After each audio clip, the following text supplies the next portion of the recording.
තම සැමියා වෙනත් කාන්තාවක් සමග අනියම් සම්බන්ධතාවක් පවත්වන්නේ යයි ඇති වූ දැඩි සැකය සහ කෝපය හේතුවෙන් ධාවනය වෙමින් තිබූ ත්‍රිරෝද රථයකින් මහමගට පැනීමෙන් 24 හැවිරිදි තරුණ මවක් ඛේදනීය ලෙස ජීවිතක්ෂයට පත්ව තිබේ.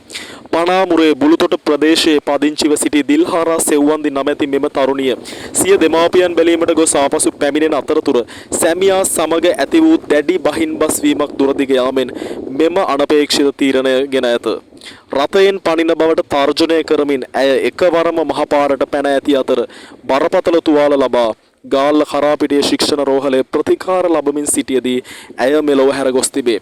මෙම ශෝකජනක සිදුවීම සම්බන්ධයෙන් මියගේ කාන්තාවගේ සැමියා පනාමුර පොලිසිය විසින් මේ වන විට අත්අඩංගුවට ගෙන ඇත.